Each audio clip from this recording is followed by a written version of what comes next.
What is going on, guys? Welcome back to our very next Thursday Thunder. Wrestle War 1 is going to continue, but first we are going to see Heather D versus Suzie Lee as Suzie tries to extend her winning streak with this television title, and the women get their shot at the 10-man Royal Rumble, or Woman Royal Rumble, WCW Championship, one of the WCW Special Series title belts, and then the next four matches directly related to Wrestle War. We're going to have Hulk Hogan versus The Fiend, Blaise versus Bret Hart, Goldberg versus Cody, Rhodes, Cam versus Max Fenig, and I have a feeling we're going to have more questions and answers by the end of that match. The Universal Champions will be putting their titles on the line, and then we will have a four-way match, kind of a tune-up, not anything to do with anything, but we'll have kind of a tune-up. And then look at the state of this. Robbo, an ex-member of the Four Horsemen, now a member of the Judgment Day, will be going up against Totes, McGotes. And this is what happens when you have a former Universal World Champion getting a shot at the Universal $1 Million Championship here tonight. What is going on, Bama? Welcome to the stream, brother. Eagle, welcome to the stream. Digital Dogs, welcome. Right there, you got Bark Squad members all over the place. Sentinel, welcome to the stream. How's it going, brother? Welcome in. So let's get this thing going. So yeah, we look at some of these things, and we look at Suzie Lee right now going up against Heather. The following contest is scheduled for one fall and is for the WCW Women's World Television Championship. But you look at Heather Dozier, leader of the New World Order. Man, my throat is still on another level right now with the COVID stuff. But you look at that, she's already won the U.S. title. She's already won the light heavyweight title. Now the leader of the NWO going after the WCW Women's Television Championship. So we'll have to see how that plays out. What is going on, Jake?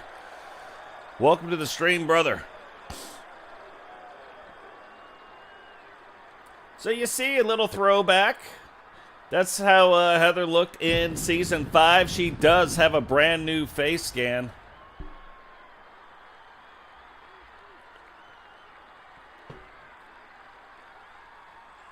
So that is interesting.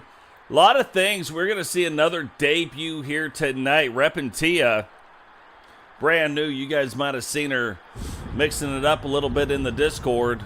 But brand new female wrestler now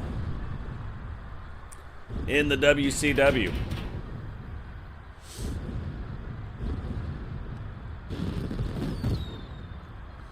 What's funny about that tattoo on her back, that's not one picture. That is a series of images put together. So yeah, we've been doing a lot of work as far as that stuff goes. Been doing a lot of work. You know, just little updates here and there, making sure that every single one of our wrestlers, I don't know how else to say it, but looks appealing. You can kind of see there's been some slight changes to the Thunder Arena. They've been there for a little bit, but it just, every time I even look at the ring, I see a couple new things, and I'm the one who did it, so.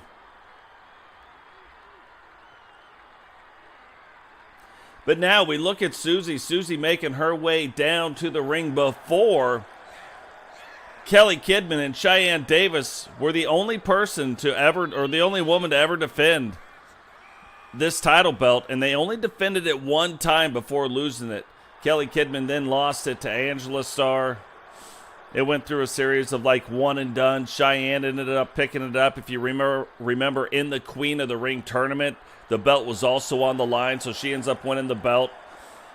She defends it 2 times, beats the one person, defends it again against that person, and then Rebecca beats her, goes for a couple one-and-dones, and now Suzie Lee ends up beating Witcher for it, and now has defended the belt, a record 2 times. So it's not like it's been some crazy long streak, but it is a streak, and that streak could continue here tonight.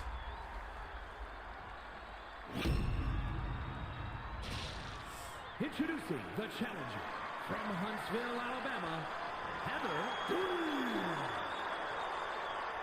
And her opponent from Smithfield, North Carolina, the WCW Women's World Television Champion, the Terror, Suzie Lee.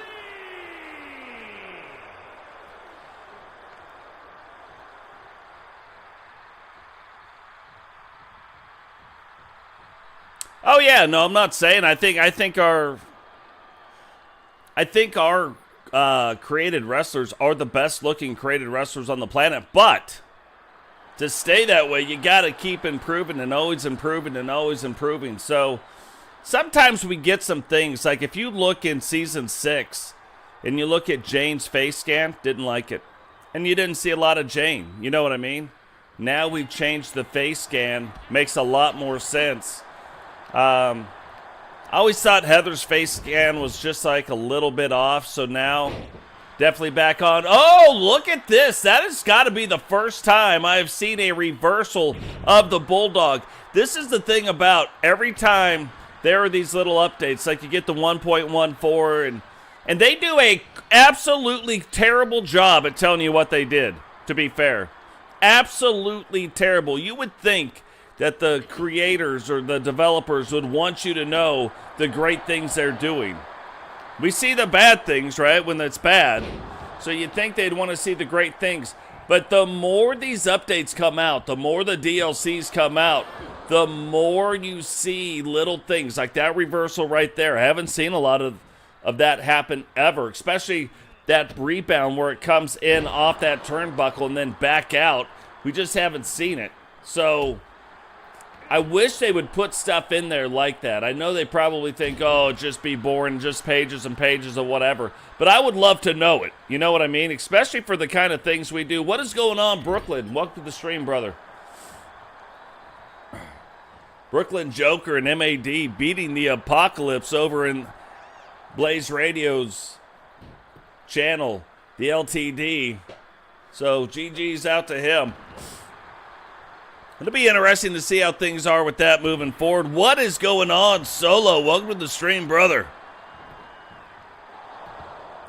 No, that is true. I wouldn't say great things, but they do these things, and then you've got to watch all these other content creators, and each one of them gets like a little piece.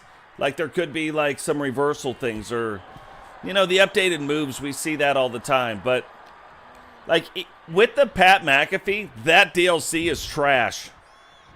That is terrible. But what wasn't terrible is it added 6 brand new entrances.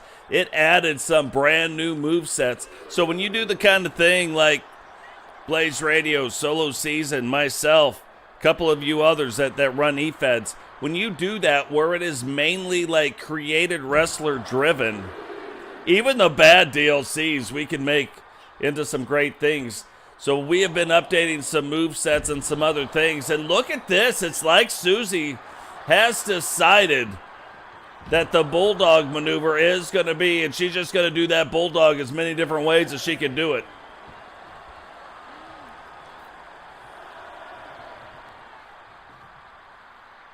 And look at this. NWO leader still on the ground. Title couldn't change hands anyway, but Suzie will win this match by countout. Here is your winner, and still WCW Women's World Television Champion, the Terror, Suzie Lee. So it's funny, regardless, that does go down as a title defense. She could have lost that match. She could have been the one on the outside, and it still wouldn't have mattered. She still would have won, and it still would have counted as a title defense. She would have lost the match, right, but won the war. So here we go. The Royal Rumble, 10 women Royal Rumble for the very first time. We're going to see Allison Wagner, Awesome Christina, Misti, Miss Nightmare, Phoenix, Penny, Repentia, so making her debut here tonight. T. Jones, Victoria Van Diver, and Tiffany Hart. Haven't seen a lot of Tiffany Hart, so we'll get to see her. The following contest is the Royal Rumble match. Now, the two superstars that drew number 1 and number 2 will start in the ring at the same time. Other superstars will join in the order that they drew. This will continue until all 10 superstars have entered the ring. Elimination occurs when you are thrown over the top rope with both feet landing on the floor. The last superstar in the ring will be declared the Royal Rumble winner and will go on to face the champion of their choice at WrestleMania! Yeah, I'm not a big fan of the football stuff either, but there's some interesting moves. It was about 30 moves that they added into the thing. But yeah, stupid taunts. I'm with you on that one. I do like the entrances as well. I like the fact anytime they add movesets. But the funny thing about it is, I have seen now 3 or 4 different things. Representing the disciples of darkness from the other side of darkness, Awesome Christina! I love Samantha Irvin when she's doing the announcing. It's just so different from the guy. Even the other girl, anything different, I like it. But yeah, Awesome Christina changing up her look and now getting a shot here to bring home the 10-woman Royal Rumble title belt, part of the WCW Special Series of Titles.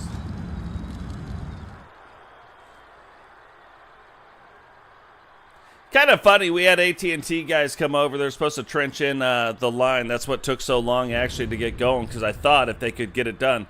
But it was weird. When they showed up, they were automatically negative about what was going to happen, like they couldn't do it, like it was going to be impossible. And I'm going to tell you, it's not. It's just not. I almost said, could you please just give me your equipment? I've never used it before. I could figure it out. Like, it's a little trench underneath the thing. Like, it's not rocket science. But I had other AT&T guys come out.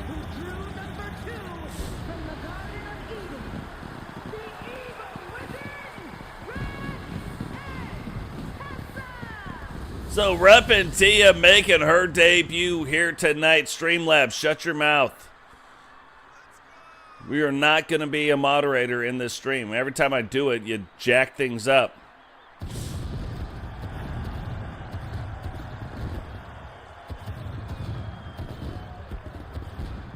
Yeah, no, it's all good. Hey, you know, though, I was also thinking about...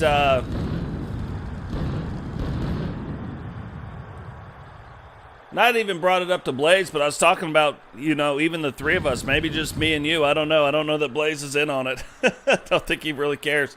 But, you know, maybe having a, like just a podcast where we just talk about the different things, different universes, different ways, different characters.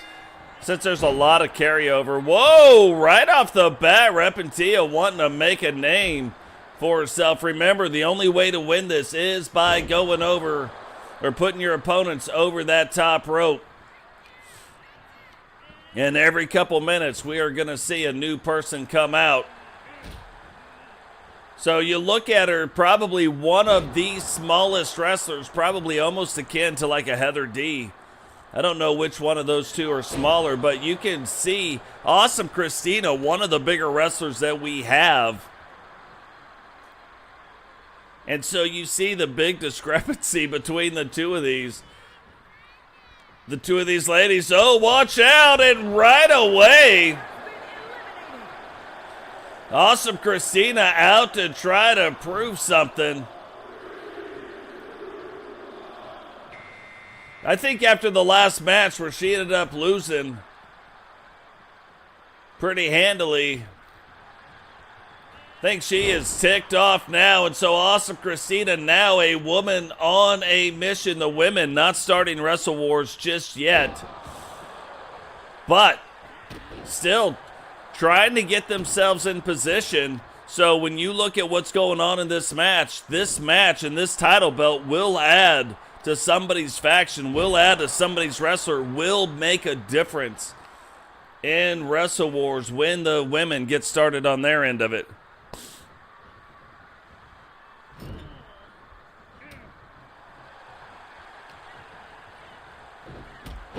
Yeah, that would be, I would like that. I would like to critique other shows.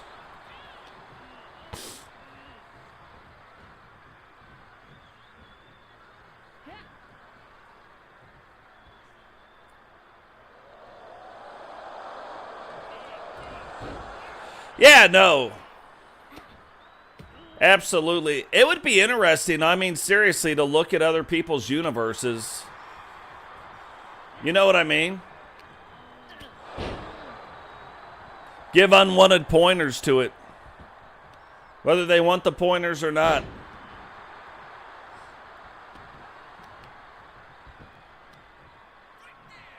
I definitely have some strong opinions. If you haven't noticed.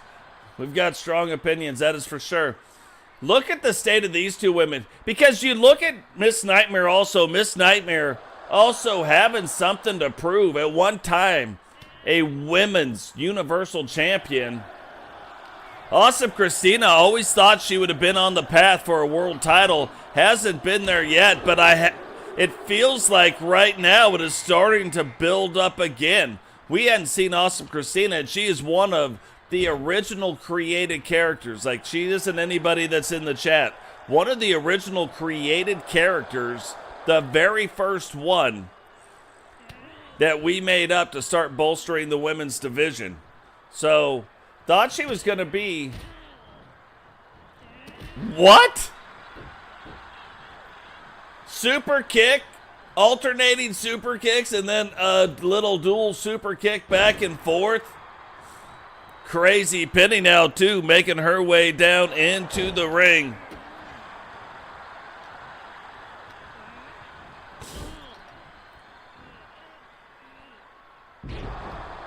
Yeah, no, and maybe we find people doing it better also. Like, I'm down for all of it. But it's funny because I feel like I will watch other channels, and until I found your channel, until I saw Blaise's channel, there's people that do it, but I mean, as far as doing the live shows, there are people that do productions. That's one thing. There are people that do live shows like the way we do it. And I'm telling you, it didn't start out where I was like, oh, so amazing at doing it. It took some guessing and checking and some messing up and some other stuff. And it blows my mind that all three of us do a live show with created wrestlers and do it so very differently. And I like it. I like all the different ways that it happens. But yeah, it'd be interesting. It'd be interesting to do that stuff. Like I said, you never know. Sometimes I watch channels and I'm like, that's a great idea. How could I make that idea that they did that worked for their universe? How could I make it my own to work for ours? Because you could have an idea, and I could take your idea and try to do it in my universe. It won't work. Look at that, Miss Nightmare and Awesome Christina unable to get each other out. Penny comes in the ring, and that should just show you how strong these two wrestlers are. And now you look at another wrestler now, Victoria Van Diver, a lot of height. So you look at Victoria Van Diver, she's actually packed on a little bit of the muscle, where Miss Nightmare went the other way. Miss Nightmare used to be the second largest wrestler, which I think now is Awesome Christina, but she used to be the second largest wrestler in our universe mode. Instead, going here into season 6, slimmed up a little bit, went more lean muscle, got rid of some of the bulk, but you can still see a lot of power behind her. Victoria Van Diver, not one of the heavier wrestlers, one of the taller wrestlers, but because of her height, her moves end up becoming more powerful. When she picks you up, like let's say Heather was to pick you up to chokeslam you. Heather's 5'4". Victoria Van Diver's 6'2". So she is going to generate more velocity coming down in that move. And that move is going to be stronger. They could weigh the same amount. It doesn't really matter. But the height of where it starts at, right? That's what ends up getting you. And look, she is holding her own right now. Penny was unable to hold her own. Whoa! That was quick. Out of the blue, Miss Nightmare just throws Awesome Christina, and I think Awesome Christina takes her eye off the ball, loses focus just a little bit. Instead of grabbing the rope, misses the rope and goes over the top. But it doesn't matter because now Victoria Van Diver taken out Miss Nightmare. So Miss Nightmare takes out AC. And now we got Phoenix, the current women's light heavyweight champion, making their way down to the ring. Oh, I totally agree. Look at this. This is the second time she has been thrown out of the ring. I totally agree.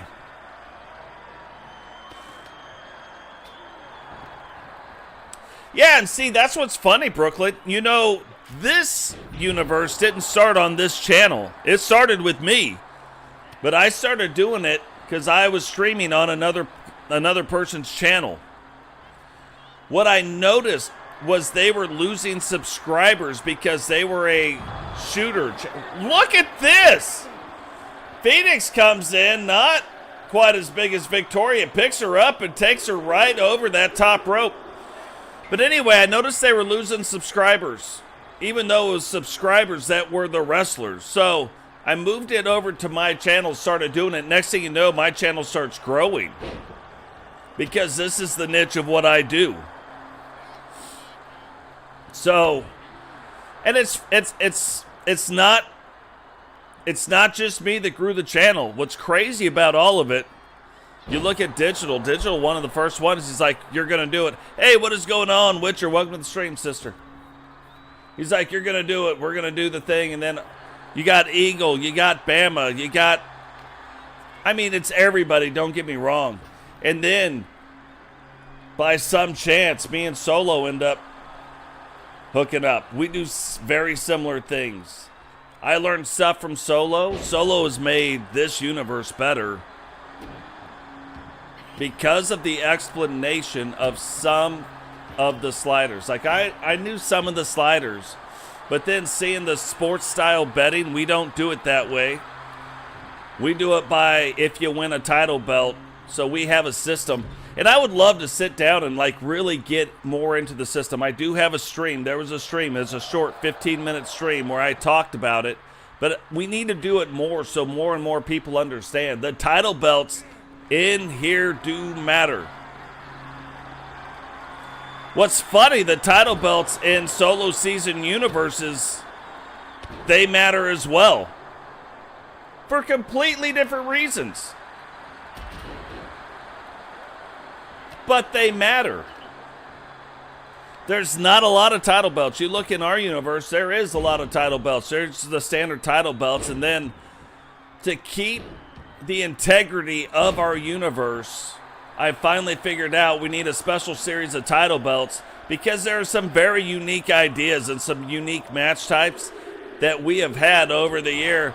And look, I am telling you right now, it's almost like whoever the last person to come out is going to be the winner.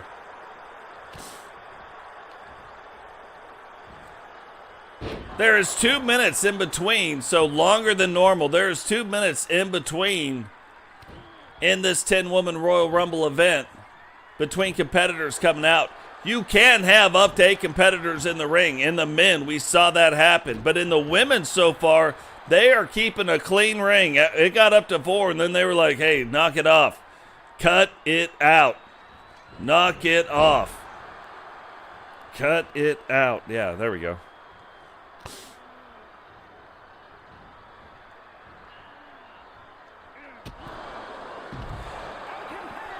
What in the Jesus just happened again? Yeah, but I think that's what happens. Like, I think there are elements that I do that you might have taken and then put your twist on them to make them better. There are elements that you do that I have taken and I put my twist on it to make it so it fits into our universes. There's stuff that Blaise does. Wrestle War. I've always wanted to do something. 2 or the beginning of 3 where I tried to do it and I just stopped because I couldn't figure it out. Seeing how Blaise did it, now we're not doing it the same way, but seeing how Blaise did it, I was like, oh, hey, we could take that, we can make it this way. I'm not going to destroy every single faction, but one faction will be disbanded one way or the other.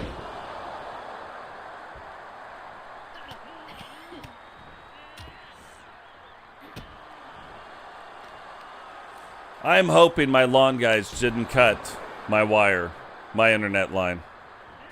I'm going to be beyond pissed off if that just happened.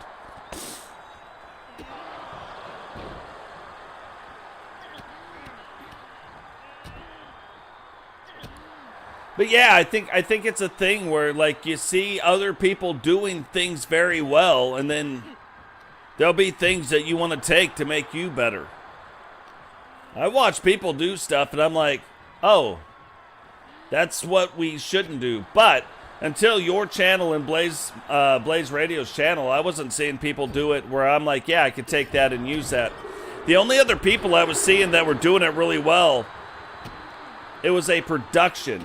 So they had 5 or 6 controllers and people 8 controllers, and they had the storylines. They already knew what was going to go on. They controlled it that way. But people that actually do it this way, where it's algorithmic wrestling, where you've got the sliders involved, where they matter, and you're actually paying attention to make sure they matter, that isn't easy to do. And you guys, I watch it live with you, right? You guys, Blaise, nobody knows who's going to win these matches.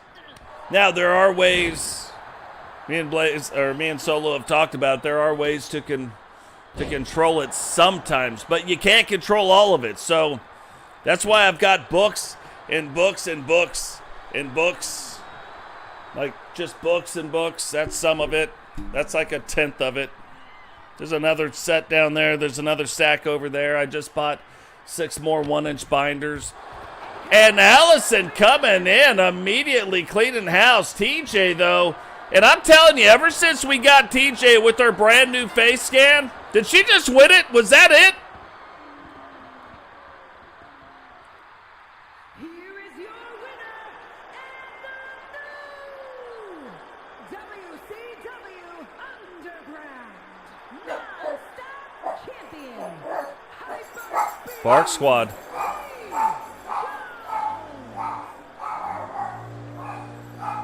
Yeah, now you know why we're called the Bark Squad. My dog's on another level. But see, we've taken what I used to be like a huge negative. I don't mind them barking a couple times. But now, can you hear what's going on outside? Can you hear the lawn guys doing their thing? Yeah, you get crazy. But ever since TJ got the new face scan, got the updated look, she has been back on another level and winning. She has been our greatest United States Women's Champion, but now winning the inaugural Women's 10-Woman Royal Rumble title belt. So now we are going to get in. The next 4 matches will be directly related. It is a part of Wrestle War. Now, the very next episode that we have is going to be Wrestle War. We're going to be in the Wrestle War arena. We've already made that arena up, so... But these matches here do have an effect on it. Because, just like King and Queen of the Ring, because there's so many matches, we can't put them all into one show. But Wrestle War will go on in 5 stages. There will be 5 rounds. It's scheduled for one fall, making his way to the ring, representing the NWO from Venice Beach,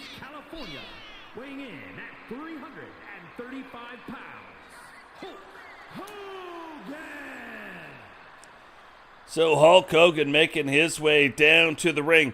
Now, Angel giving the LWO an up over the Bikers, scoring 4 points for his team. Team Sting getting 4 points. GC Rock getting 4 points. And Recon Delta getting 4 points for the Syndicate. Can the NWO, can the Monsters Eclipse, can these guys start earning points for their guys here tonight? Definitely gives you an advantage going in to the very next, to the end of this round. So,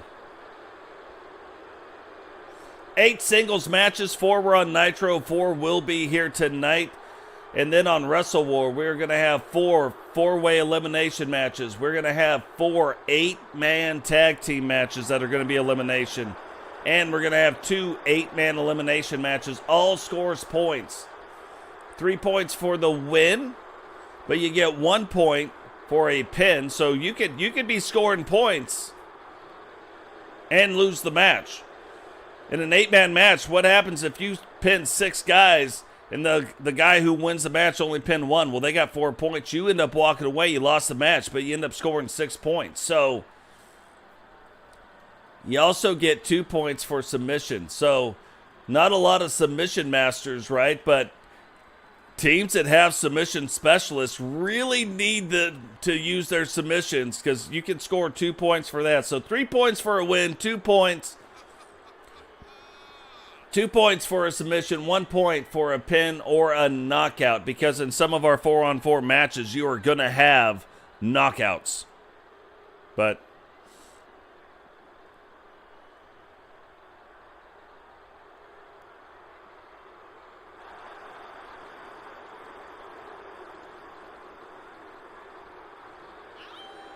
yeah, we have to podcast. That's what I'm saying. Whether it's once a week, once every 2 weeks, whatever it is, we just got to set it up. I can pretty much do it at any time. I wish I could tell Streamlabs to refrain from telling people to refrain from doing things. The only reason why they're even on my thing is because I'm testing out some things and it's failing miserably.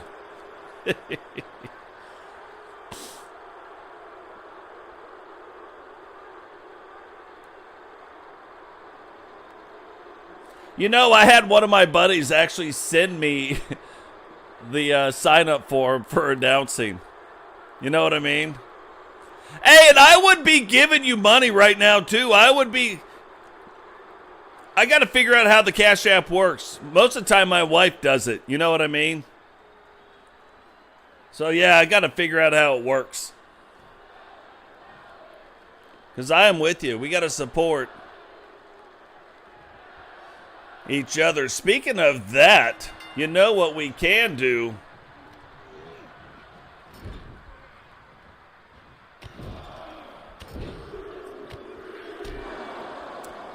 You know what we can do? We can do some membership gifting right now. 5 going out. Bam, bam, bam. Get you some membership gifts. Blaise Radio, Bama Boy. Look at this. Dubs. I like it when it's people that we definitely know. Azrael, he's from the LTD.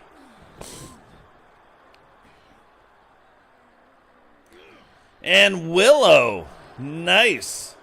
So, yeah, congrats goes out to all those guys that just got a 30-day free membership. No, you know, it's funny. It took me a while to monetize myself. It wasn't as easy because it's a long story. But somehow my channel is considered an Iraqi channel, not an American channel. Because I made the channel when I was in Iraq in war to send a song that I wrote to my wife. The song is still on this channel, by the way, if you guys go way back.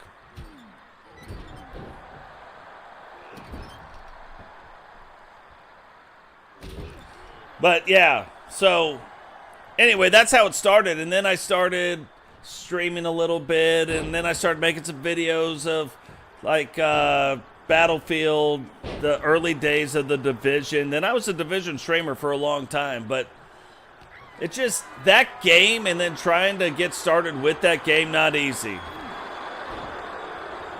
The community is very fickle. It's like fleeting. So, not easy. Then when I started this, this is what started like catching on and picking on. I wish I could have left the first 3 videos I did on the channel. I couldn't for, or I would have got copyright strikes against me. To show you how bad I was at commentating in the beginning. It took a while to figure out, oh, look at that. Digital throwing out the same ones too. So, Zario, Frequency Mission, Sean Nova, Aaron Walsh, and Drip Gamer Boy all getting free memberships. What is going on? Welcome back, Eagle.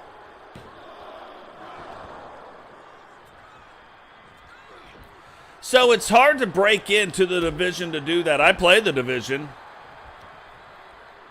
but it's still hard to break in to a game that has a community like that, unless you build something like a GC Rock. You can build something like that and it'd be fine. Now this has been a hell of a match, and look at this. Hogan setting up for it. Is he going to be able to get it in? It looks like he will. Big leg drop incoming, but the Fiend gets out of the way. And all the Fiend needs is a little crack. Just a little fission to get in there. Hogan trying to fight back, trying not to let the Fiend have it. Picks him up, throws him down, goes, rolls up the leg. 1, 2. And look at that. Referee in perfect position. Sees the Fiend reach out and grab the rope. Fiend not having enough to kick out, enough energy, but had the state of mind to reach over and grab that rope. And now you can see Hogan, where he was kind of wrestling with a purpose, wrestling with a mission. Now that has gone out the window, and you can see just wrestling out of anger. It's like when Hogan woke up this morning, he chose violence.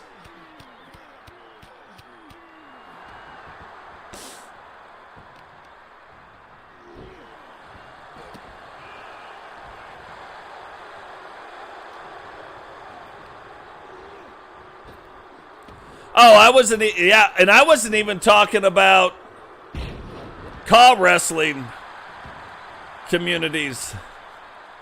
1, 2. Yeah, no, I was just talking about the division looter shooter community. Like that was, they're on a different level typically. But yeah, no, it's funny, and I wouldn't like branch it as the entire community, but yeah, people that come in and look at this. This could be it. Is the Fiend gonna get the best of Hogan right here?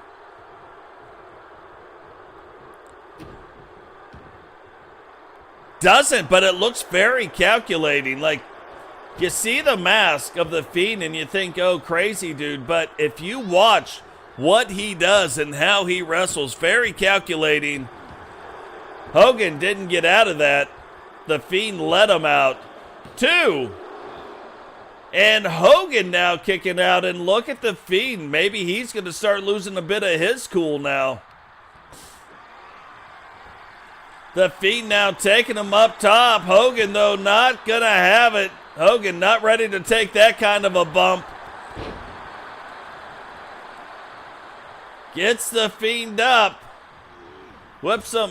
Oh, whips him over the ropes. Thought we were going to see the big boot incoming, but did not see that.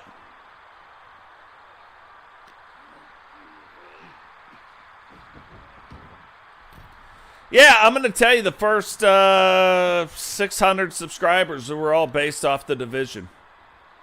And it took forever. Forever. I've had my channel since 2009. Now, I didn't start trying to do anything with my channel until about 2016, 2017, somewhere in there.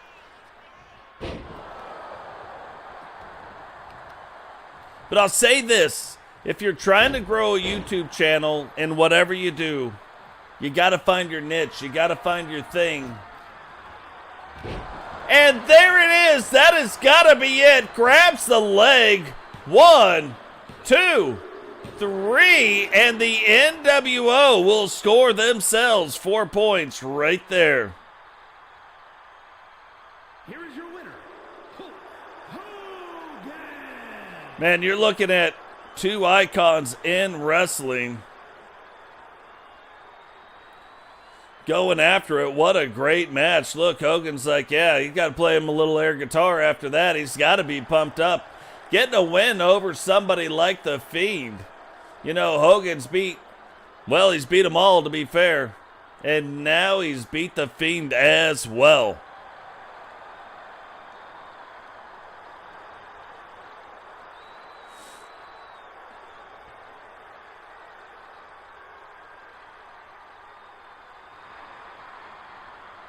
Yeah.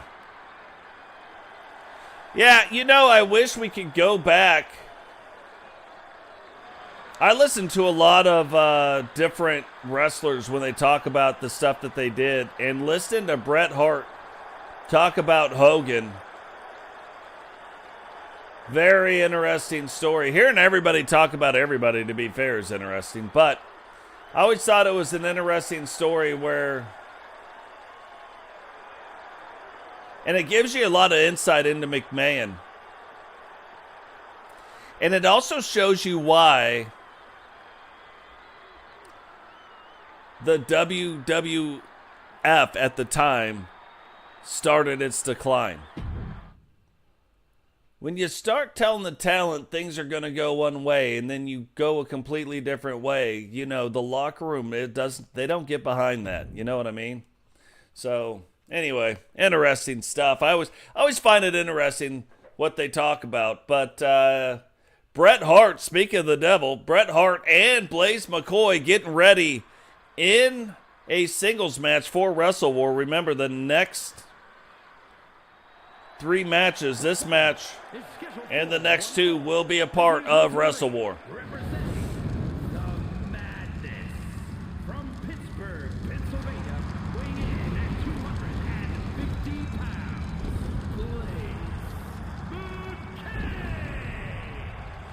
What is going on, JP? Welcome to the stream, brother.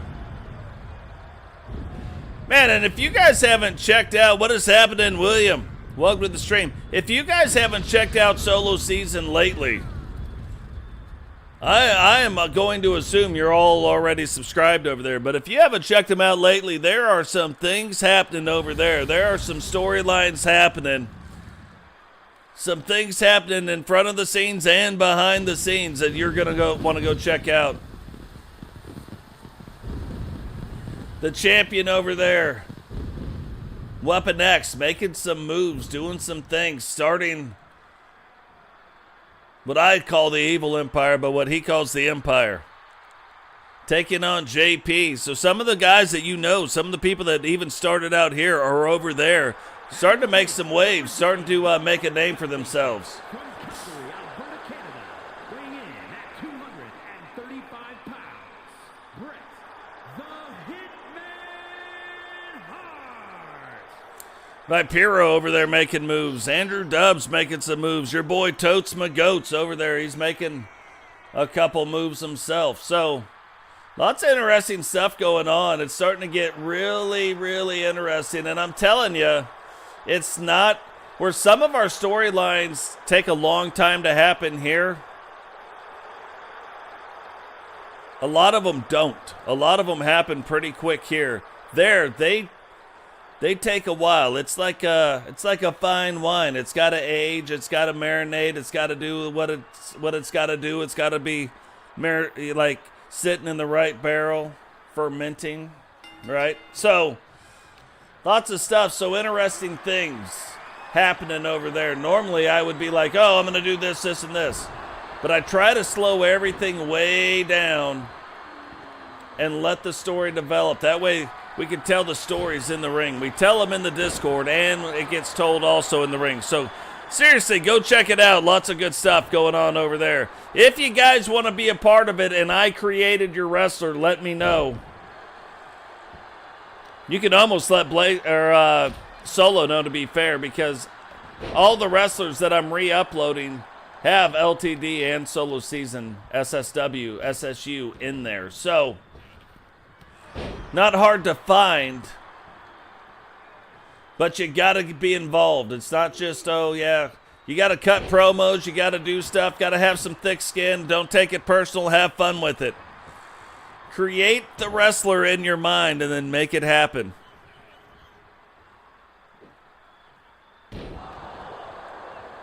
Yeah, but you know, Solo, for what I'm trying to do, I think Totes is exactly where he needs to be. I'm not ready. I'm not ready to be the #1 contender today.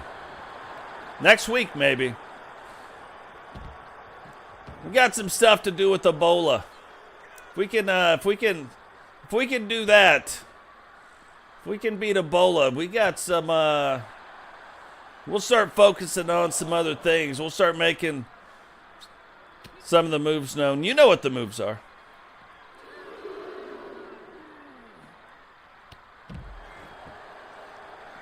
Yeah, Totes has become the security. Totes is trying to take over a planet right now. And once that happens, I'm going to be in a really good spot. Some other wrestlers are going to be in a really good spot to take that bonus. I'm doing it right now with no bonuses. I don't think I'm a part of any world. When we take over that planet, hopefully, we get the right bonus for that planet and for the inhabitants of that planet. We're going to be in a position. We're already head of security. Be the head of a planet. We're going to be in a really good position to get some things done.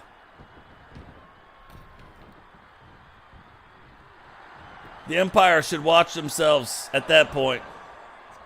We'll see, though. Who knows? Who knows how it's going to go down? You know what I mean? Yeah, that's what I'm saying. I got some plans. Solo knows what most of the plans are. Got another trick up my sleeve, too, we're working on. I have to see. Blaise McCoy right now taking it to the excellence of execution. You know, anybody can be mad, but only if you can be M-A-D.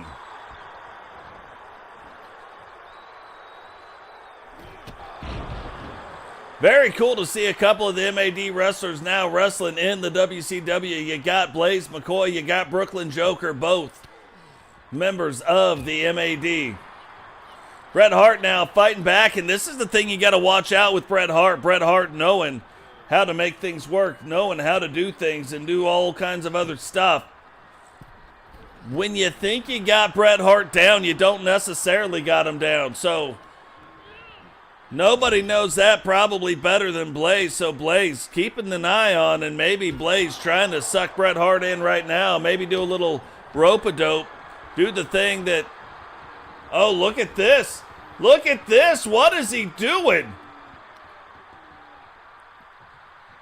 Oh, getting a figure four leg lock across not just the ring post, but across the stairs as well. You want to talk about using the ring to its full potential. And now Blaise is showing you another way that you can use those stairs. There's probably a few ways, but that's another one. You just throw your opponent into it. Whoa, Bret Hart backing up, then trying to get back in. Blaise going after it. And there is no title belts on the line. This is a match. And while you wouldn't get credit for a pin, you wouldn't get credit for a submission or a knockout, it's still 3 points for a win.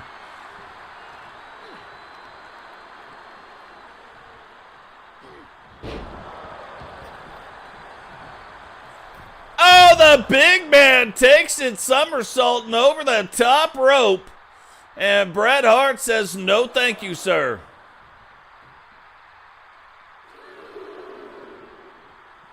Well, that kind of jacked up Blaise for a second. Blaise was like, hey, let me talk this up to the crowd. Oh!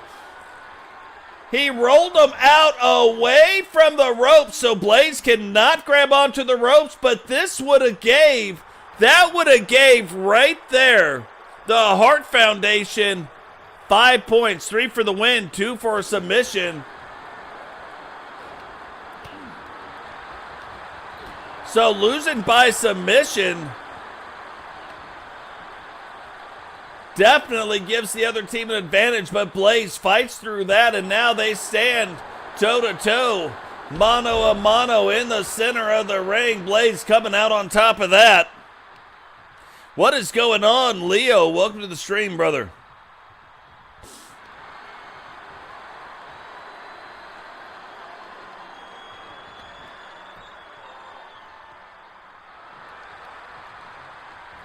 Look at that, Blaise trying to get him a little bit of something, trying to get him the 5 points, trying to get Bret Hart to submit and to his own move, no doubt.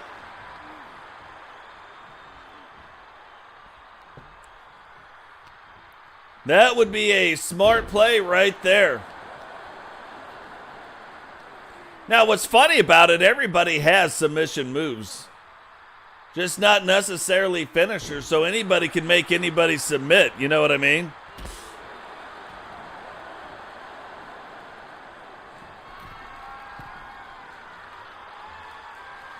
Oh, Joker. Welcome to the stream.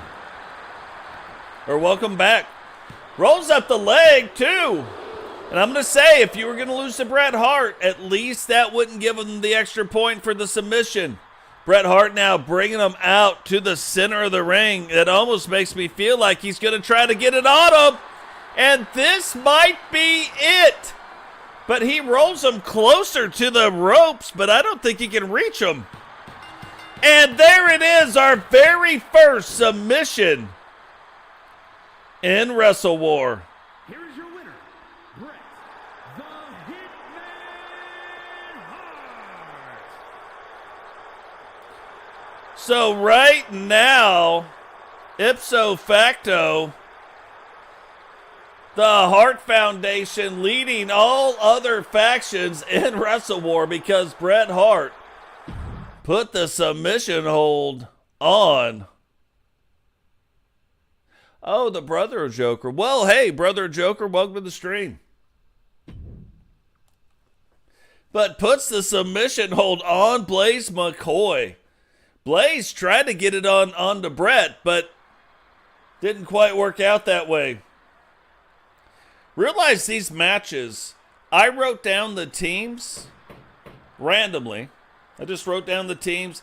I wrote the people in the teams, and then I thought, the one random way I could do this is just numbers. And so I just started writing out numbers of how the matches would line up. So it's all random. I had no idea how any of these things were going to do. It wasn't like I was like, oh, Goldberg is going to, that'd be a great match. It's scheduled for one fall, making his way to the ring from Atlanta, Georgia, weighing in at 285 pounds, Goldberg.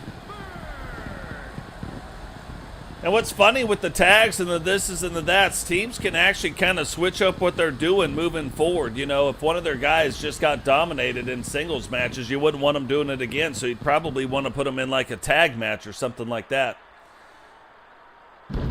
So there is still a lot of strategy that all of these teams are going to be participating in, trying to figure out what we're doing with that.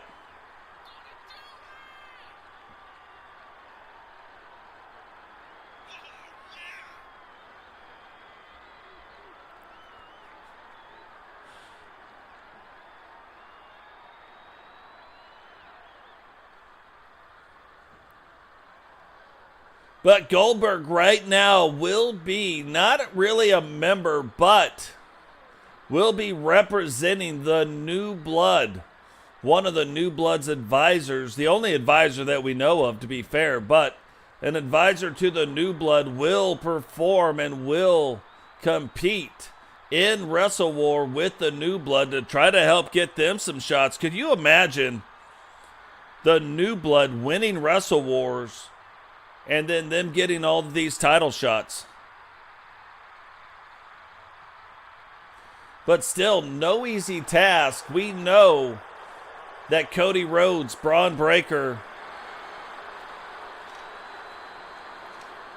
and CM Punk will be going back to the WWE at the conclusion of Wrestle Wars, but decided to stick around to compete in Wrestle War to try to be a spoiler group. From Atlanta, Georgia, weighing in at 220 pounds, the American Nightmare, Cody Rhodes. But trying to be a spoiler group to these other factions, trying to take out another faction on his way out the door, which, if you think about it, we know that the WCW and the WWE come together to do different things in pay-per-view events. So this does and would help out the WWE. Now, if one of the groups that gets disbanded isn't really a group, then that's fine. But could you imagine the Four Horsemen? No more. The Syndicate? No more. The New Blood, Judgment Day, Hart Foundation. It is possible. So of one of the first of the four teams that get eliminated, they will face off against each other. And then those final two teams that lose those matches will face off. And the losing team will be disbanded, whoever it is. So in the fifth stage, we will see one of the teams get disbanded. Now, it could be one of these other teams. Again, there's like 5 or 6 teams that are in the 18 that aren't even a part of the group. But that is the price that you pay to get into Wrestle War. Nobody forced any of these factions to get into Wrestle War, but they all want to say they're the number one faction on the planet. They all want to say that their group is the best, that they were a part of these elite wrestlers. How jacked up would it be if Cody Rhodes, CM Punk, Booker T, and Braun Breaker end up winning it, and 3 of them end up going. We know Booker T signed a legend deal, but then 3 of them end up going to the WWE Wrestle War 1 champions. So, like, if I was any member of the WCW, whether in a faction or not, I sure would not want that to happen. So Goldberg, every time these guys wrestle against these guys, they've got to have that in the back of their mind. Goldberg trying to get the win over Cody Rhodes here tonight. All the wrestlers that have been in these singles matches on Nitro and now here tonight on Thunder, all the ones that were in these matches will be in both 8-man wrestling things. So there's 16 wrestlers, obviously, right? 8 singles matches, 16 wrestlers. There will be 2 8-man elimination. These are the wrestlers that'll be in it, and that is re-randomized as well.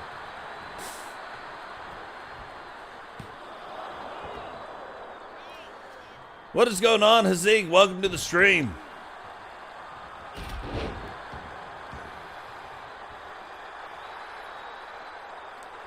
Yeah, it's not, but it is a scary thing, you know what I mean? Holy Jesus! Did you see that? He just took it up top to the very top rope, hit Goldberg with a Cody cutter, and now hits him with the crossroads. This could be it. 1, 2, 3, and Cody Rhodes pins Bill Goldberg.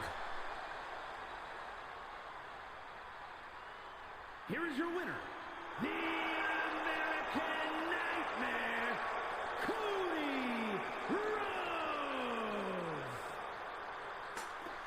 So Cody Rhodes starting off like he is looking to put some folks out. Ends up being Goldberg Now, we haven't seen a lot of Cody, even though he was a very integral part of helping us break away from the WWE and create the WCW 2.0, was a very big part of it, but hasn't seen a lot of wrestling, wants to get back to more wrestling, wants these guys to continue wrestling, doesn't want to take the spotlight, so him, CM Punk, and Braun Breaker heading back to the WWE. Now, the last Wrestle War 1 match of the night is this match right here.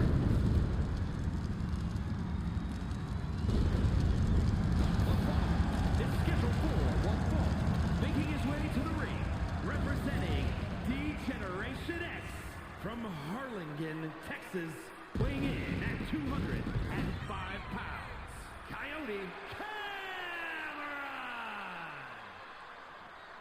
Harlingen, Texas. If you don't know where that's from, it's right off the border.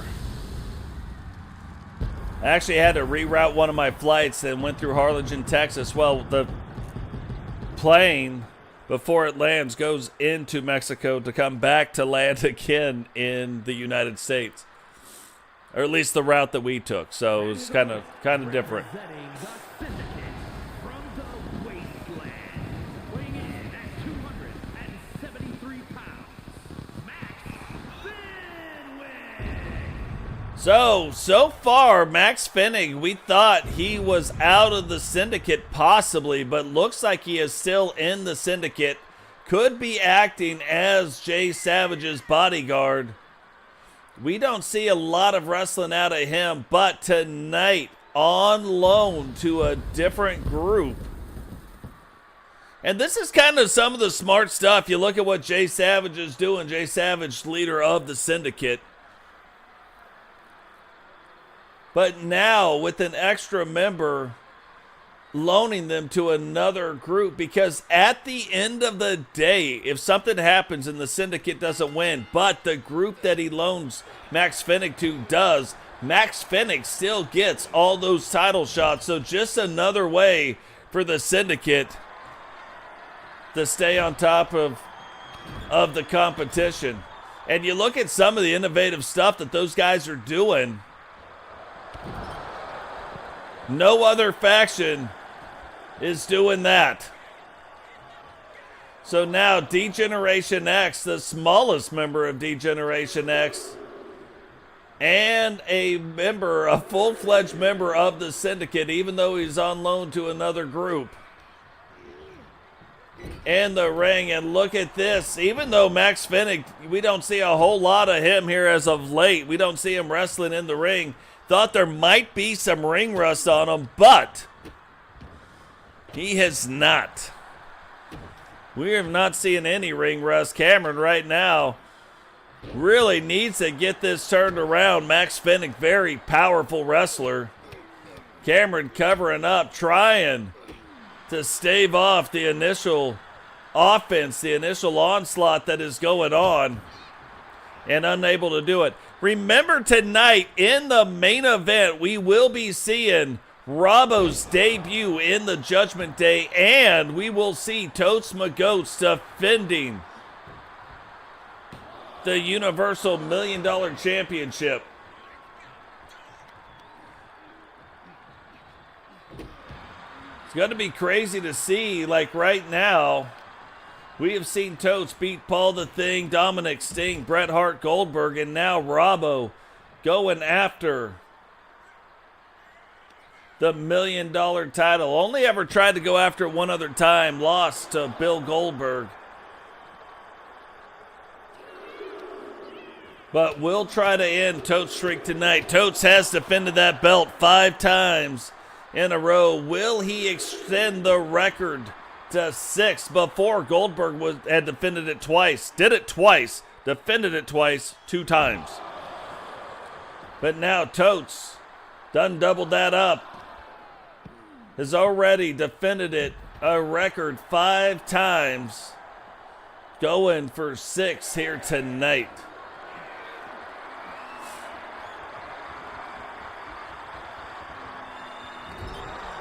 And look at that. Like, I am shocked that Cameron's still able to even compete in this match. But look at this. Is he going to use... If he would have... Oh! He did it!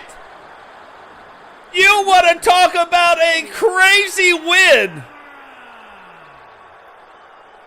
Now, don't get me wrong. It was a countout, so no pin, no submission, no knockout. That is only worth 3 points. But Cameron was straight losing this match. No hope in sight. And a little trick he just pulled ends up getting Max Fenig and winning the match to at least bring home 3 points for the Generation X. That is crazy. That is exactly what you would want to do. Like, regardless of who's in the match, one guy straight dominating the other one. No hope to even win. Knock the guy liner right off of his face. And then to have the wherewithal to get one reversal, one punch, knock him off. Now, mistake obviously made on the part of Max Fenig. Max Fenig should have immediately got back in the ring, but still, to do, not to give up, to do whatever it took to win and to get the win, even though it's not 4 points, it is 3, and that's better than 0.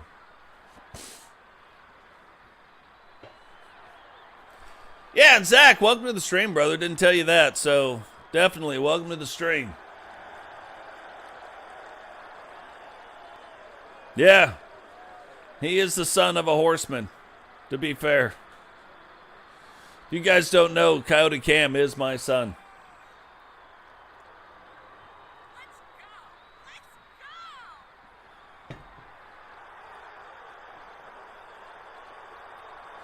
But here we go, Grady now and the Bikers. Even though this isn't directly in Wrestle War, this directly could help in Wrestle War. Again, the title belts matter. Can the Syndicate hold on to these title belts, or will the Bikers take that advantage then into Wrestle War in our very next episode? Look at the state of this. Look at the Syndicate's entrance.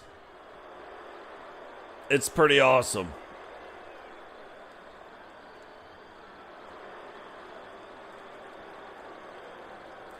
So Vipero and Andrew Dubs now going to make their way into the ring.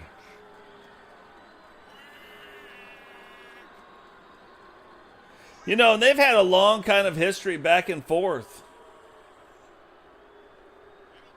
Back and forth with the Universal Tag Titles, but they beat Kane and The Undertaker at WrestleMania to get it, then immediately lose it to Jason Gruning, but immediately win it back, in a sense.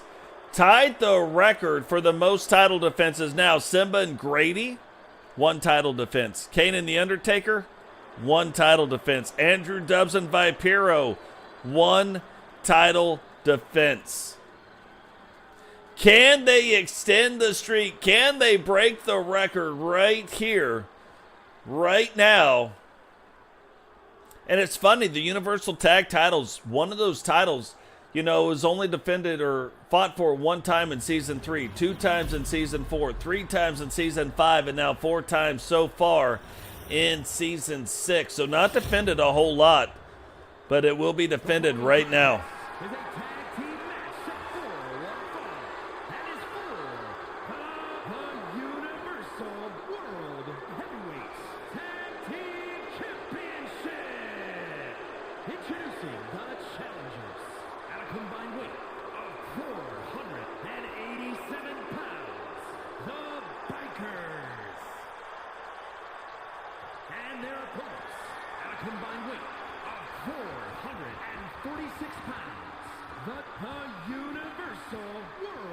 Heavyweights Tag Team Champions, the Syndicate.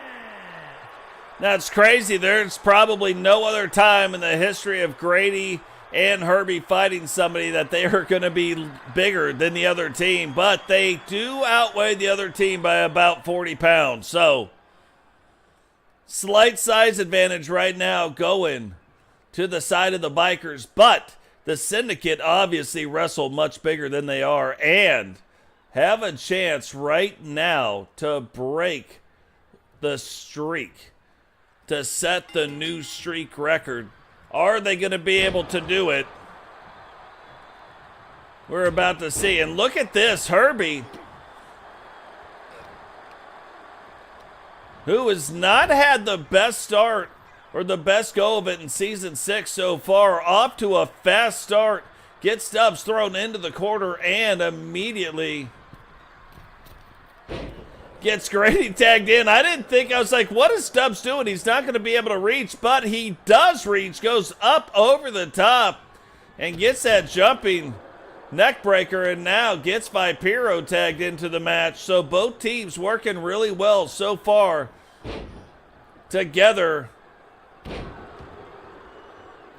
and getting some quick tags in and out. You know, the team that works the best is really going to be the ones that have the advantage in this match.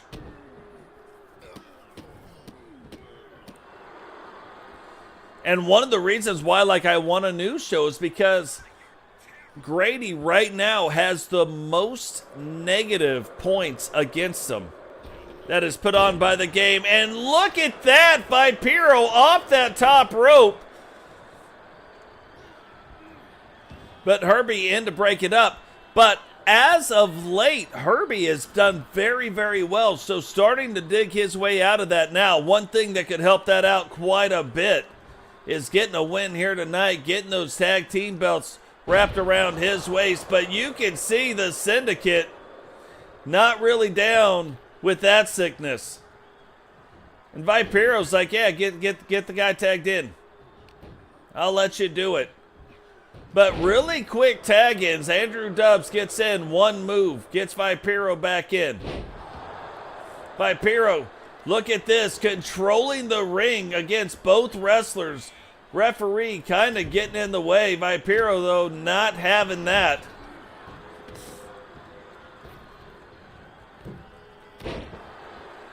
And just a very, very smooth set of moves by Vipero. So it's one of those things where you see a lot, where you don't see a lot of the moves Vipero does, except from Vipero, and crafted very well, put together in a very good way, already getting a 2 count. Now going up to the top, and what goes up is going to come down, and look at that.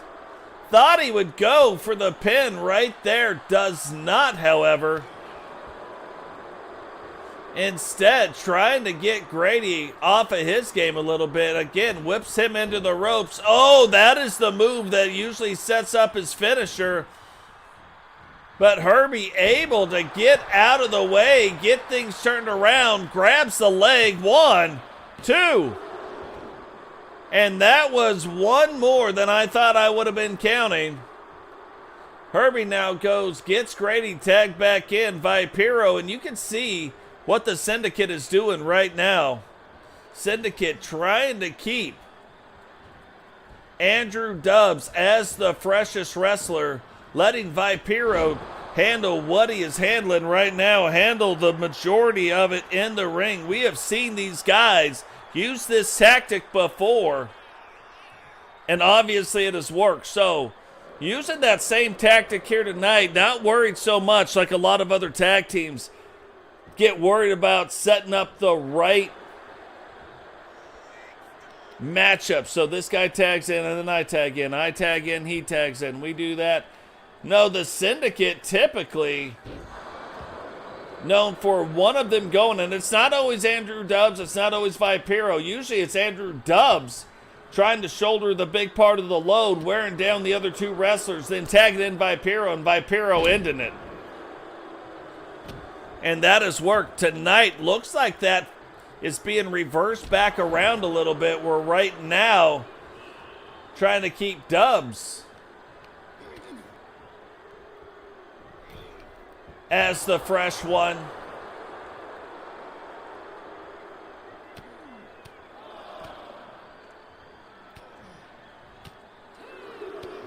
But giving Vipero a break right there. Dubs doesn't see it coming. Grady jumping through the ropes.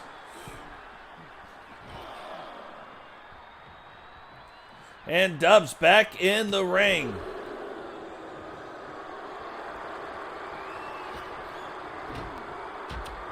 Oh, and that gets broken up. But you would have thought that Grady was going to get the better of him. But Dubs really quick grabs him too. And that was almost it right there. Grady now getting out of the way, getting back to his feet, trying to get in control of this match. Notice I didn't say back in control, just trying to get in control.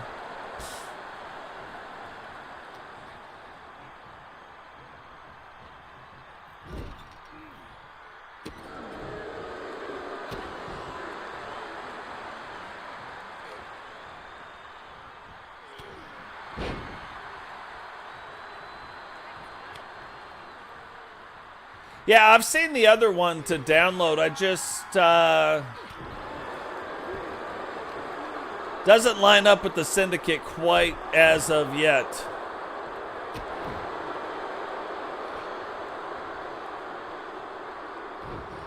So now look at this. We're kind of reversing the roles. Now Dubs. Oh, as soon as I say it, he goes to get Vipero tagged back in. But Vipero now a much needed rest, but I'm telling you, this could be it right here. This could be the part. And there is the snake bite. Rolls up the leg. And now typically what would happen is a tag would happen and Dubs would come in and put his finisher on Herbie.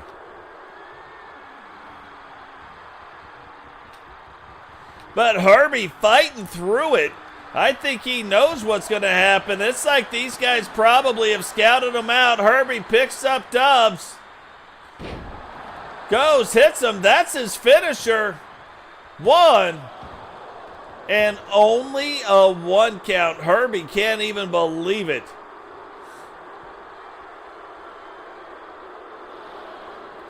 That's an interesting reversal tactic right there. If Herbie was to get thrown into that, he wouldn't stand up, and so then no double team move could happen. Grady now back in the ring, getting back after Andrew Dubs. Referee noticing what's going on over there, but Grady takes Dubs to another corner.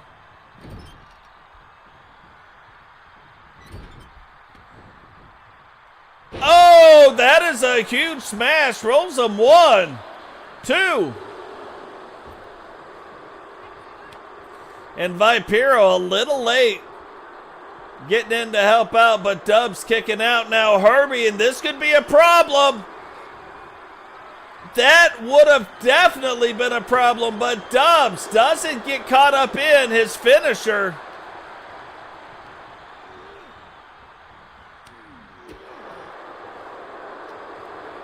Because there would have been nobody there to save him. But look at this. He splits him open, and now Dubs getting ready to put it on him. Is it over?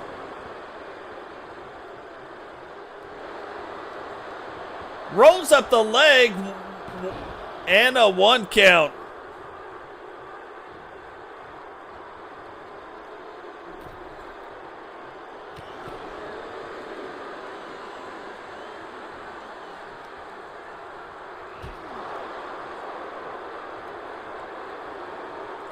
Oh, I can download it and get the tattoos. Yeah.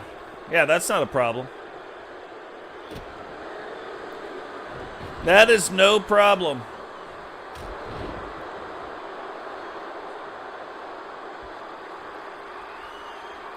Vipero setting up for it, gets him, hits him with the constrictor. Is he going to tap out? And he does. And we just broke a record 2 title defenses. And still, the Universal World Heavyweight Tag Team Champions, the Syndicate.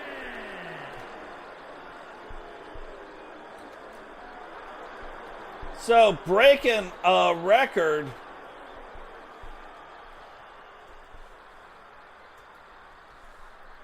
Here tonight, the Syndicate defending the title belts 2 different times.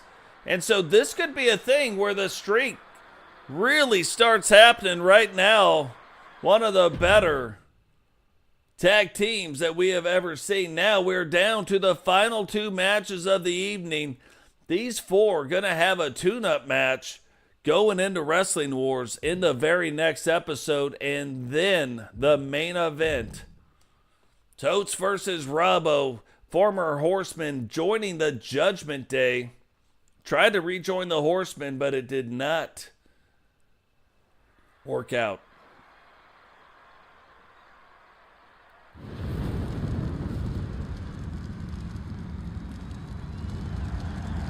The following contest is a fatal 4-way Falls Count Anywhere match. Making his way to the ring, representing the Prime Time Players from the good old USA, weighing in at 255 pounds. So what's funny, we don't see a lot of Strudel, but we saw a lot of Strudel, and Strudel did fairly well in the King of the Ring contest. But with the move that Eric Bischoff made by not re-signing all these other people, there's 12, 15 people that weren't re-signed. That means that the talent that's on the roster right now is going to have to step up. That means we're going to see more Strudel. Representing the new foundation from Rio Grande Valley, Texas, weighing in at 185 pounds, the WCW Light Heavyweight Champion, Aiden Destined. So Agent Destined now, the new light heavyweight champion, making his way down to the ring. You know, you look at the teams like the New Blood, the 4 Horsemen, the Bikers, Team Dragunov, the Judgment Day. They're in a position where they have already lost their first singles matches.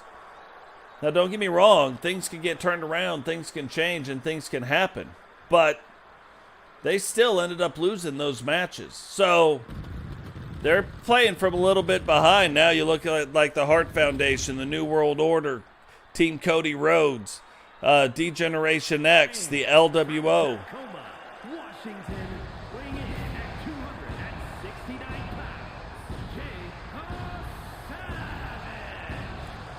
Team Sting, Team GC Rock, the Syndicate, all picking up wins in their singles matches. So, lots of stuff, lots of things on the line.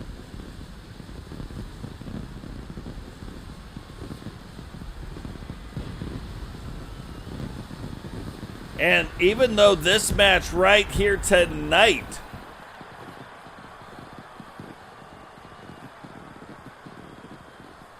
doesn't have bearing necessarily on Wrestle War, this does give whoever wins this match momentum going in to Wrestling War. So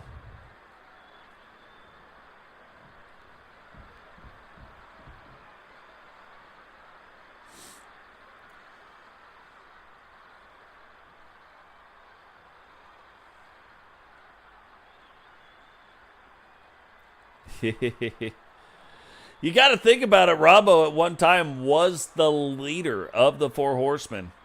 Ended up leaving, and then things went really bad for Robbo. Came back. representing the Madness from Brooklyn, New York, weighing in at 285 Brooks Lee, the Punisher. Yeah, it's funny, though, in these matches, there are lots and lots and lots of opportunities to score points. So things can turn around quickly. And I'm thinking that maybe in round one, because so much is on the line, that we go like one more iteration. I don't know. We'll see how it goes. I don't know how it's going to play out. I got to see like how many points are really scored in a round. How does it really go in a round? So we're going to see how it goes. Again, it's all kind of by ear, but we have a basic plan. And look at the state of this. Brooklyn Joker coming down to the ring. Definitely got totsified.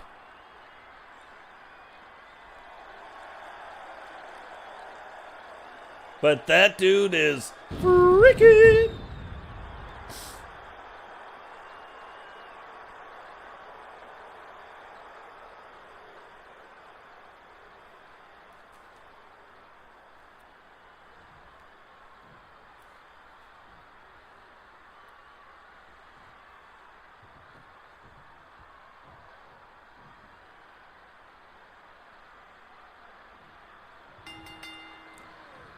So here we go. No title belts on the line, but trying to gain the momentum, trying to gain some advantages, trying to gain stuff going in to Wrestle War. The very next episode will be from the Wrestling War Arena.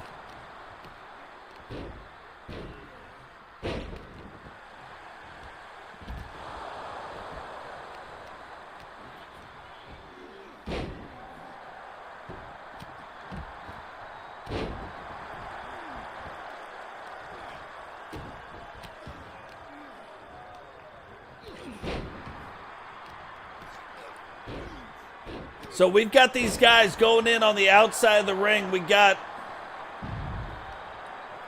Agent Destined, like the smallest wrestler that is in the ring right now, the light heavyweight, going up against Brooklyn Joker, grabbing a guitar, and that's what I would do too, playing a little mariachi band right there, hitting him with the marionetta. Rolls up the leg, one. And Strudel getting after it with Jay Savage in the ring. You know, that's another thing. Wait to see if Jay Savage is going to break out of the little spell he's been in.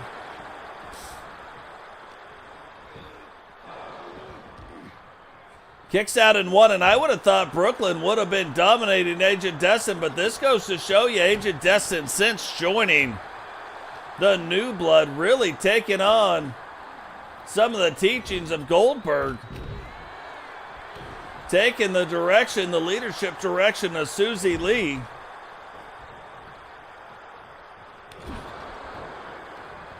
And now taking advantage, getting after Strudel while Jay Savage is down in the corner. Brooklyn Joker making his way back to his feet. And now Strudel splitting open Destined.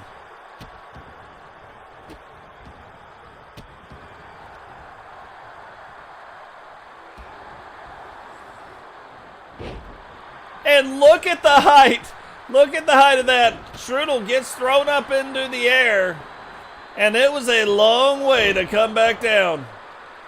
Did Strudel just hit him with the tasty pastry? I would say he did, but now he's not going for the pin, so I missed it. Maybe he did not.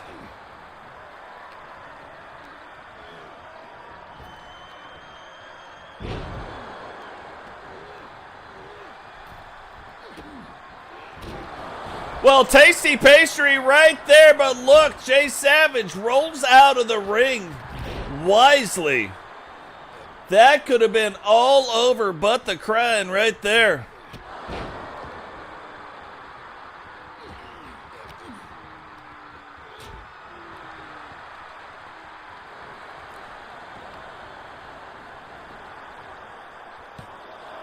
Two, three.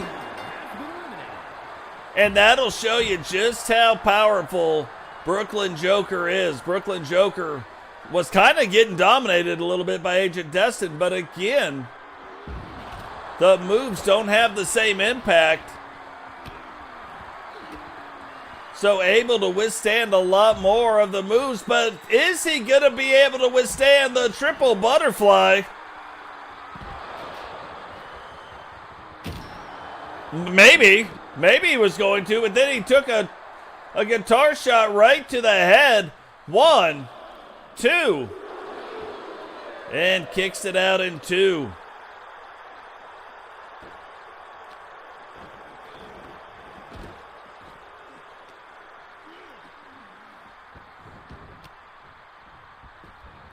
Dustin now making his way out of the ring. Jay Savage getting back in the ring, letting these two guys get after it on the outside. Now that they're...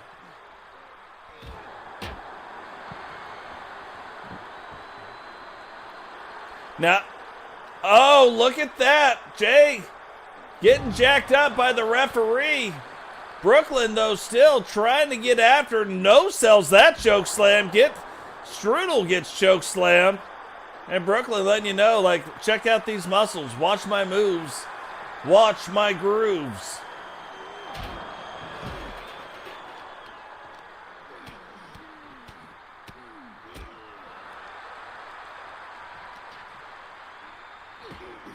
And it's hard to say who is going after who right now. But it looks like everybody is trying to go after somebody else, but Jay Savage is in the way of that. Because I was going to say, it looks like Brooklyn really wanting to get after Strudel.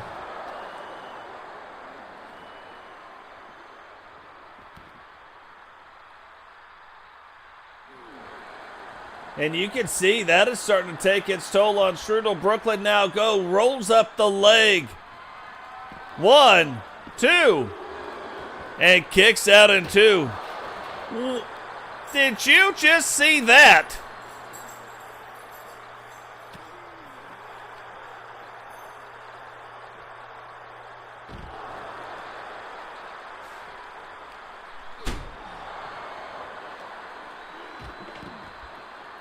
Strudel now takes him, throws him back into the side buckle. Strudel now trying to control the match.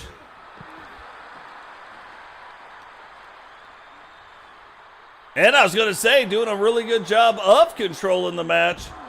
Takes him back down. Kicks him. Another big fall away slam. Savage back up to his feet. Strudel now trying to catch Joker riding dirty. Picks him up. Side slam. Savage trying to recover. Gets in. Throws Strudel back into the ring. And you can see Joker going after some stuff right now. Is Savage going to see him going? No. Takes that kendo stick right to the back. Gets it broke over the back. And only 2 shots. That should show you right there. Just the strength of Joker as it is. Savage now takes him, rolls him up right into Strudel. Strudel tries to put the tasty pastry on him. And now Brooklyn Joker split open. Strudel throws Savage out of the ring. Thought he might have been going back after Joker, but does not. Strudel now picks up the chair. Is he going to try to get close enough to hit him with it? And he does. Put a chair upside his head. He put the chair upside his head. Referee calling it. 1, 2. And kicking out in 2 again. You know, when we set up this match, didn't think it would be going on quite the length of time that it is going on. But these three really trying to put their teams in better positions.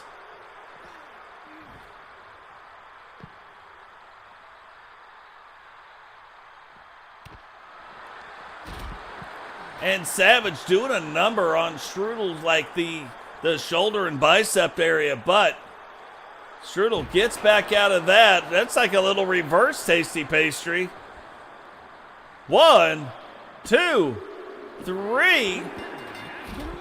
And it's one of the crazy things, like, why haven't we seen more Strudel in the season? Because he always does fairly well. And now it's down to Savage and Strudel. Savage gets Strudel in there. Strudel plays possum just long enough to get Savage back in. And maybe going after the fatal flaw right now, grabbing the stairs. But Savage back up to his feet. Is he just delivering the stairs to Savage? Oh, swing and a miss, tasty pastry. This might be it right here. 1, 2, 3. And Strudel will be the one taking the momentum into the next round. Here is your winner, Hart.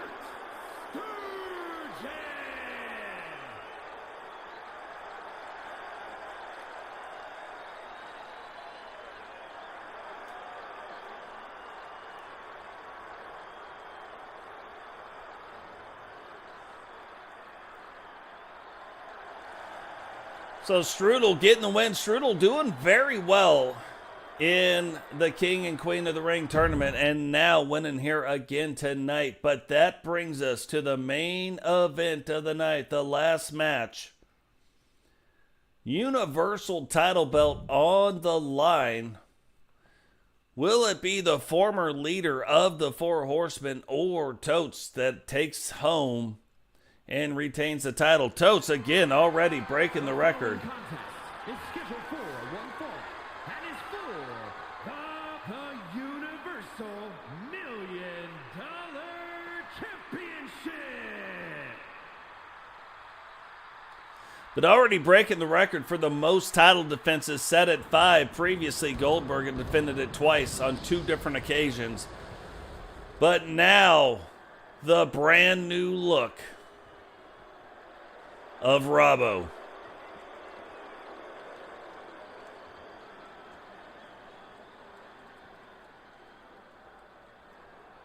Robbo looks a little bit crazy since leaving. Like, he's got that like crazy look in his eyes since leaving the Horsemen. Probably not super happy with the way that all went down. But now looks like he has found a home in the Judgment Day in Raven's flock. And Raven bringing him out for the first time, trying to help him gain the Universal title. Not many people right now in Raven's flock even like up for that, but Robbo has won the Universal World title a number of times, so eligible to fight for Universal titles as it is. Even though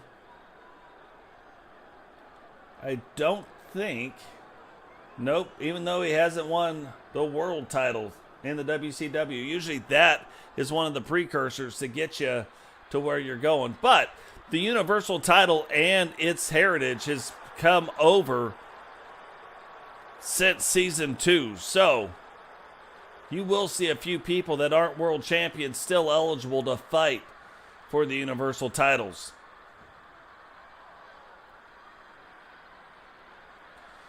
Totes now making his way down to the ring, says, try him, he'll make you famous. You know, it's interesting, before this, Robbo had never lost to a Horseman, but recently has lost to Rowdy and also being pinned by Eagle Star. So, Totes could be the last Horseman that needs to pin the previous Horseman. Just proving that he's out. Or will Robbo finally strip Totes of one of those titles? Will he finally take that Universal $1 Million title off from around his waist? That Universal Championship is what started it, what started the big run for Totes.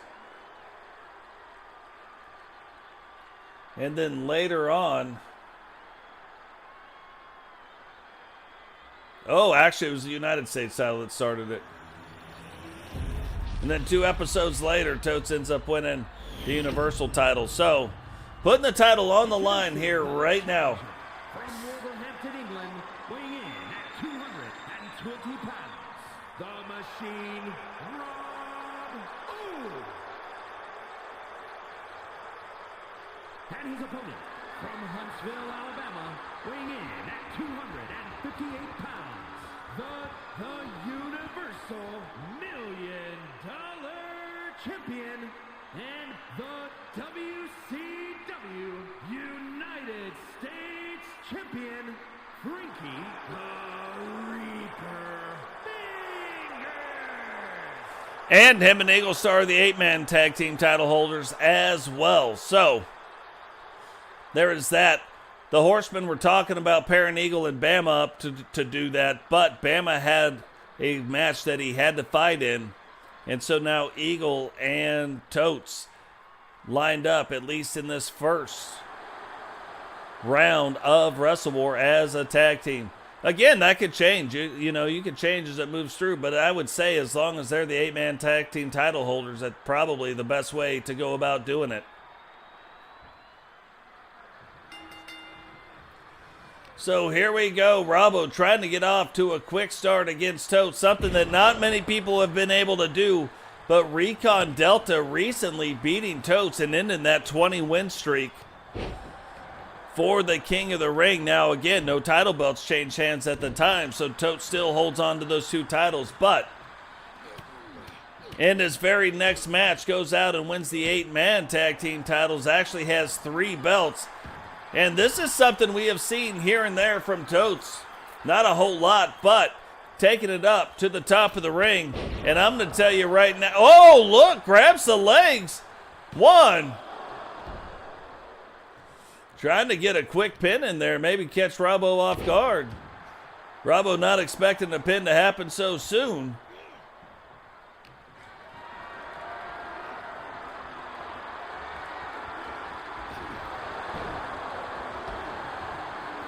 And see, this is part of the thing.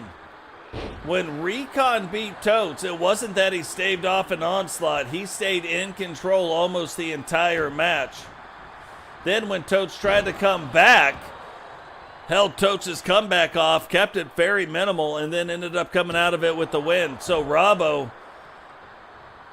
hopefully taking a page out of that book if he wants to win this match, if he's got a shot at winning it. Now, does have Raven on the sidelines trying to let him know, keep him on track. Totes normally being able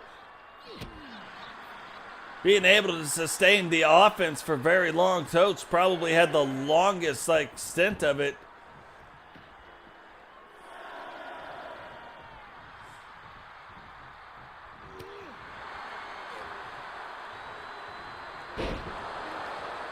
And stayed in control right here. Referee trying to stay out of the way.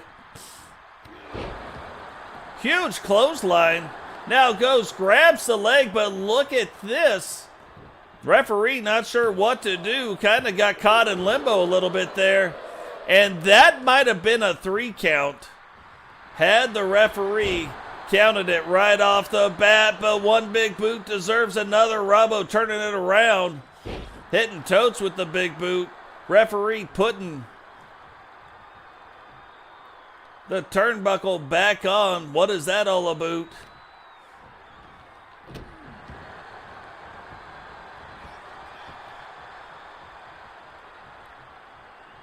And Totes, look at this kind of veteran move, letting Robbo waste a lot of energy and grabbing him again just to drive his head back into it.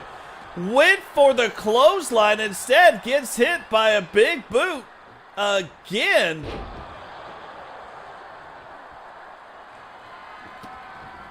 And Robbo now trying to stay in control, trying to slow things down. Maybe trying to recover a little bit.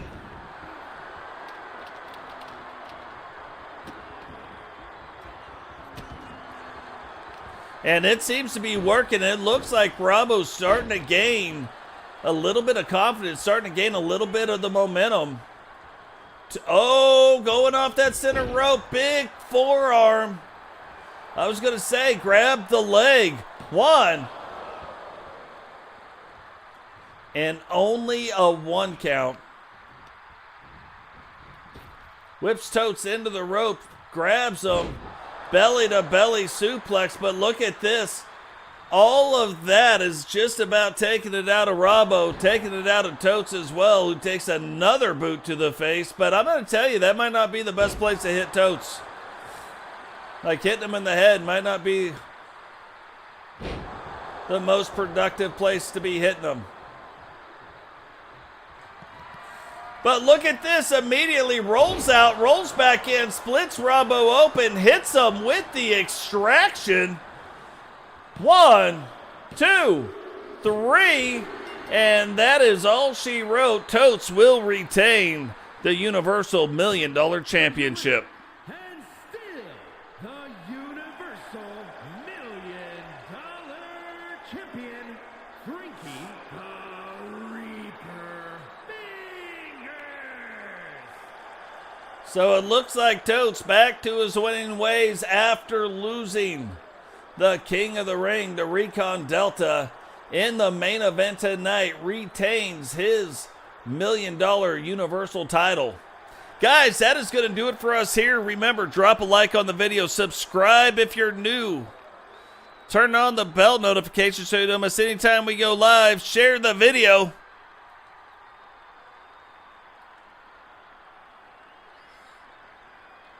Not sure why Vipero got...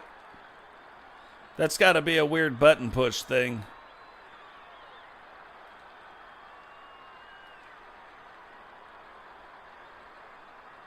Yeah, that's got to be an oopsies on Eagle's part.